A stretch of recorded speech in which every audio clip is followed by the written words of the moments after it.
So, in the words of Ryan, we've got to talk real quick.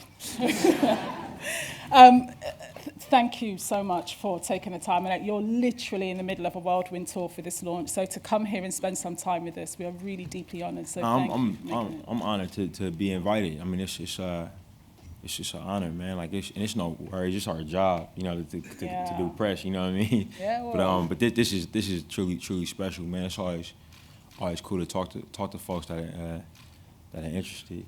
Yeah. Yeah. It's really important for us at the BFI, the British Film Institute, to do this because we talk a lot about cinematic memory. Yeah, sure.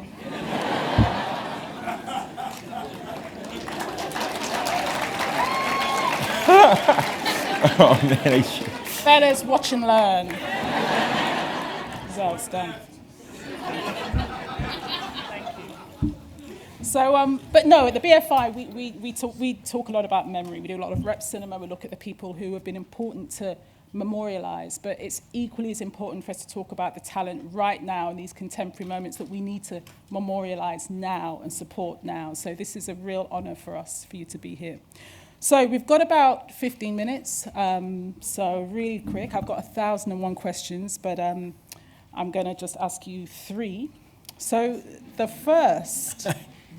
I'm going to jump straight in. So the reason why I love your work is because of the intimacy that you bring to Black life. And I think from Fruitvale Station through to Creed and the relationships, the intimacy in the relationships that you bring, that's what I think about you when I think about your work.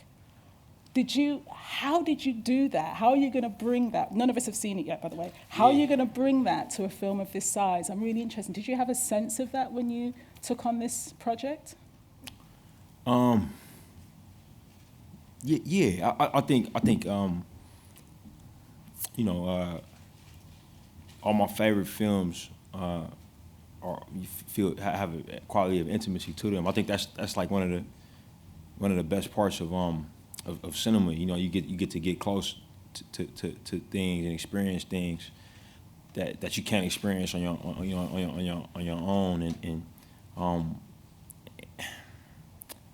I mean, I think it's that and like the time travel component of it too. You know, like how you can just spend a couple of hours watching a movie, but depending on the structure and its editing, feel like you lived, you know, and expanding length of time. So those two things I think are the coolest parts of the medium. And I don't know if it's like a thing I'm conscious of, you know, in terms of bringing intimacy to it, but I would say for sure with Fruitvale that was a goal, you know, like because I couldn't understand how, like, you know, I was younger than I am now, didn't know as much about like the factors that went into to Oscar being murdered like that, and it was at a time when when it wasn't commonplace to see somebody murdered by police officers on camera. Like now with technological advancements, it is, you know what I mean. But at that time, it's the first time. Yeah, this is the murder of Oscar Grant, who was shot at point blank range. Yeah, at that time it wasn't. So for me, I was like, man, I was trying to figure out how somebody could watch that videotape and not feel how I felt, you know. And I realized it was a case of intimacy. You know what I'm saying? Like when I look at him, you know, I felt closer to him than maybe somebody else did looking at him. You know what I'm saying? And so the film was about like, you know, let's spend time with people who knew him the best, you know, and let's spend time with him. You know what I mean? Like and that's something that you can do through cinema. You know what I'm saying? Like, but so that was the goal there for Creed. It was, you know, it was similar. And a big thing for that, you know, I've been an athlete for my whole life. You know what I'm saying? So that was like a thing where, you know, I getting ready for sporting events and you know, is like it's something that's kind of like hard to describe to people. You know, but it's something that people are familiar with as well. And like you get like, you know, like it's funny because I was just running up on this stage with you, and I get like flashbacks. You know what I'm saying? Because it's like spotlights and it's kind of dark and people, you know, and it's like oh man, it's a trip. It's kind of almost like coming out of the tunnel a little bit. I'm like an old man now. I can barely get up the stairs and like you know what I mean. But no, like just bringing the camera into those intimate situations that feel. You know, that feel epic, but you know, try to get the contrast and make them intimate at the same time is you know, was something that we were trying to be conscious of, and you know, the fights, you know what I'm saying, like the boxing matches, because boxing is like a, you know, it's such an intimate sport, you know, and it's a sport that's when you truly on your own, you know, with another person that's trying to, you know, that's trying to do harm to you, you know what I mean, and it was like, okay, how do we show this? You know, how do we show this sport? How do we show this dynamic in a way that makes the audience feel like they right there, but yet experiencing, you know, still experiencing the film. So that was something we were conscious of. With this, we tried to go about it the same way. You know, we wanted this country to feel like it was real. That was a big thing for us, and we wanted to feel like it was a country. You know what I mean? Like, because so often. You know, I've been guilty of it myself, but so often the continent of Africa is like, it's kind of like downgraded in conversation, you know what I mean? It's talked about almost as if it's a country, you know? And a big thing for me when I traveled there is I realized just how massive it is, you know? And how, like it's the first place I've ever been and I feel like it's not, you can't do justice with photography, you know what I mean? Just the size of the scope of it. Yeah, it was the first place, so I was like, oh man, this place is like, man, I remember just flying over it because I had to fly there from the UK. I flew from Heathrow, and I had to fly from Heathrow to Cape Town. And I remember just feeling like I was flying forever over this landmass, you know what I'm saying? Like I was like, man, we still over this piece of land, and it didn't match up with how, like the images that I had, you know, seen in maps and things of that nature, you know what I mean? So, you know, a big thing for us was like, man, Wakanda can't feel like a city. It's got to feel like a country, you know, and we got to get an intimate point of view of the different aspects of, that, you know. I mean, about 5 years ago, probably almost to the month, your Fruitvale, your first feature, got the Audience Choice Award and the Grand Jury Prize at Sundance. 5 years later, you're sitting on the stage in Britain, in London, in front of this slide. I am serious. Yeah.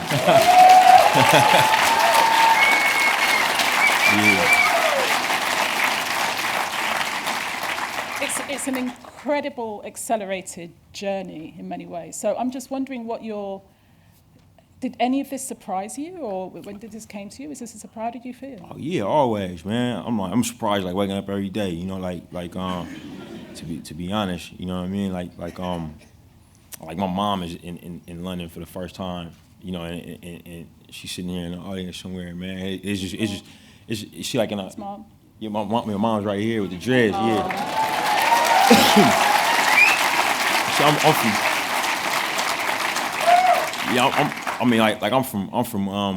from a place where like people don't. I didn't really travel till I always traveled through work. You know what I'm saying? Like I started playing football and we'll travel like with our football team. That was how I traveled, and then got into film school and got a movie in the can, and like that was how I went to France for the first time. But I'm like surprised every day with this, man. And yeah, man. I try not to think about the full like scope of this, you know, because I think it'll probably be weird, you know.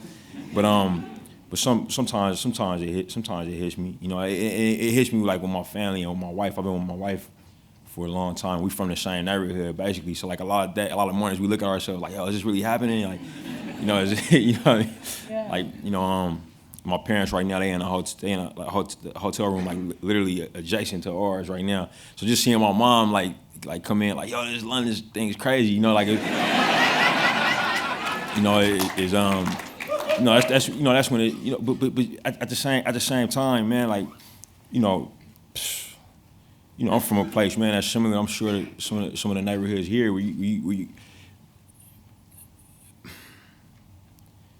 I didn't even think about being 30. You know what I'm saying? Like that was that was something that I didn't really, like my dad and a few of my uncles were like the only older men that I knew that had like reached a certain age. Like it wasn't like you had like checkpoints around in the neighborhood, you know what I'm saying? So we lived like kind of like not short-sighted per se, but we didn't really think about like what was next. We just kind of ran at what was in front of us, you know what I mean? And so it's been interesting getting to this age and kind of like looking up. And it's mad interesting to hear people say that I'm young, you know what I'm saying? Because my homies that play football that still play, they like retiring now. It's like, which is strange, but I'm fortunate enough to be in an industry where, you can work until you're 70 or 80, which is like such a blessing, you know what I'm saying? It truly is. And okay, I know you're all dying to see the film, but 2 really quick questions. Oh yeah, that's shady though, right? We over here talking and y'all like, man, play the movie, bro. Yeah, I couldn't imagine, man. I would literally be like, all right, get off this, you know what I'm saying?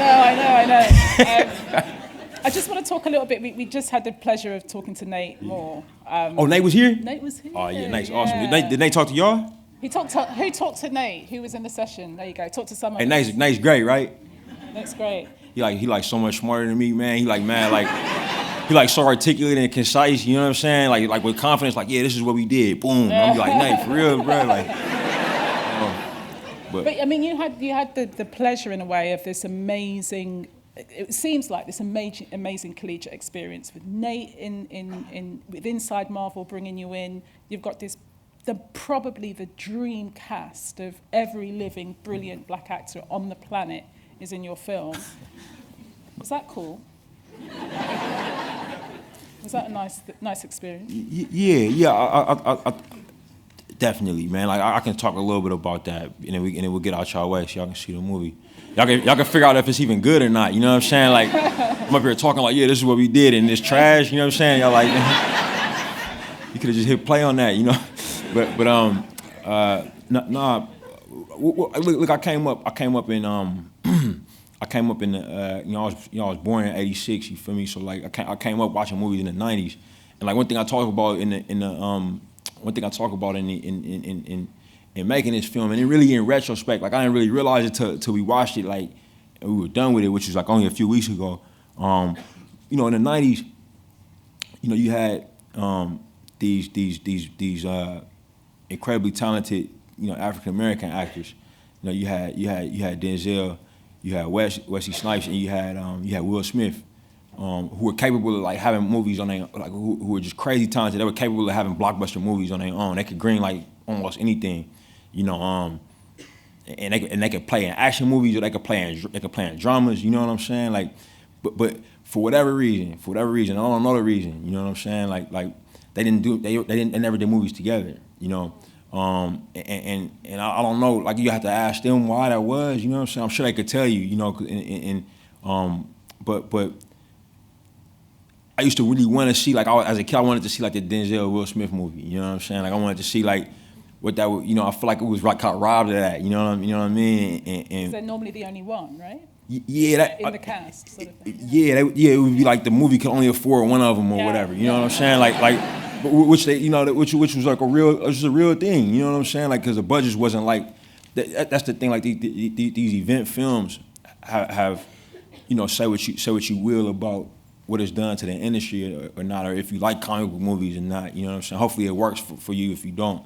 But the budgets have kind of ballooned for these things. You know what I'm saying? And we were able to like get like you got Chadwick Boseman who confront a movie on his own. You got Mike, who confront a movie on his own. They fronted movies, you know what I'm saying, pretty much on their own before, and then you got Daniel Kaluuya, who confront a movie on his own. You know what I'm saying? And they're all Oscar-nominated Daniel Kaluuya. Yeah.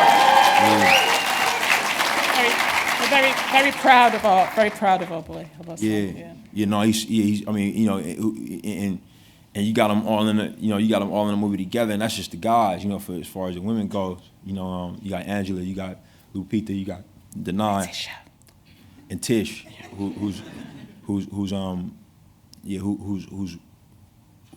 I think is very special in the movie. Y'all be the judge, but she kind of stole everybody's heart.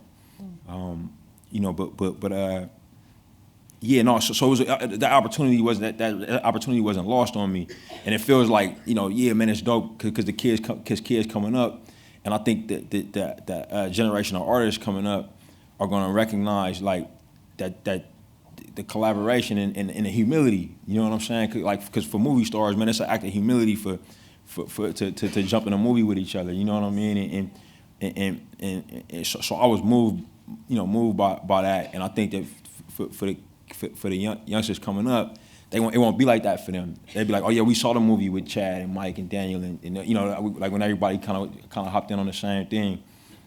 You know, and I felt incredibly blessed to have a cast that we did. But it's been really inspired by your process of making this film. So thank you very much, Ryan Coogler. Oh, thank you guys. You guys are in for a treat.